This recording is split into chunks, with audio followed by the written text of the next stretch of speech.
At the moment, many South Africans are hurting badly, and they are hurting in many different ways. Many South Africans feel like they are not a part of the country. They don't feel like they want to be a part of what is happening politically, what is happening financially, what is happening with business, etc. And you see many groups rising up where people in the public come together to fight so many different issues.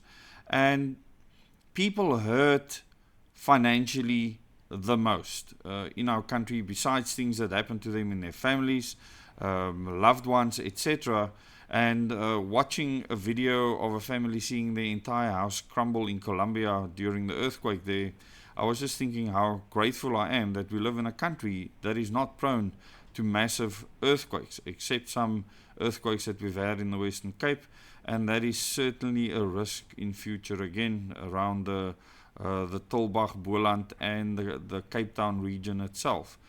But in South Africa, we are lucky that our geology is such that when we have floods, and we've had massive floods, we've had massive storms, we've had massive winds, that we don't have the scale of tornadoes that exist in many other parts of the world. We don't have the hurricanes hitting South Africa that hit many other places in the world. And we don't have the scale of flooding, rock slides, etc., mudslides that happen in many other parts of the world. So in that way, South Africans are extremely blessed. However, there are many other challenges. And some of the challenges, big challenges we face are financial challenges. We have been stagnant now with our economy, the economy that's created by this government because of their policies. That is just not growing. It's not growing enough at all, and the only thing that is growing are businesses that are profiteering off of desperate people. And we've had an evolving sub-economy, which government absolutely hates because they don't get tax out of it. And because more and more people are suffering, people are forced to move out of cities around South Africa or move to different parts of the country. And what is actually starting to happen is that the different wealth classes are being forced to congregate together in different parts of the country, just purely because of cost, because of the cost of living, property rates and taxes, taxes that the government put on its citizens. And I want you to tell me in the comment where you fit into this picture. What level of the economy do you fit in? Are you one of the people that rely on social grants to survive, as so many tens of millions of South Africans do? Are you well off? Was your pension enough for those of you that have retired already? Or can you retire after retirement age?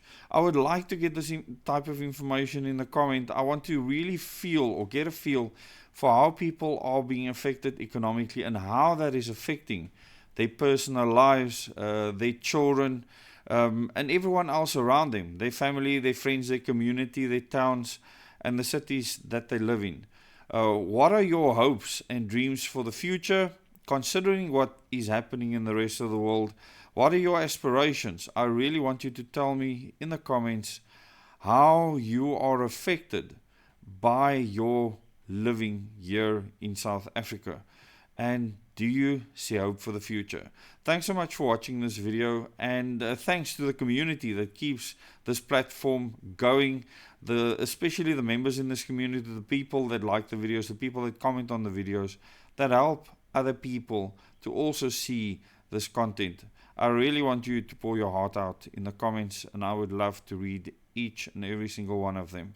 I do feel for the people of South Africa at this stage. I'm not immune to what is happening in the country, and neither is my family. And I hope that we can endure and build something really great out of the situation we find ourselves in right now. Till the next video.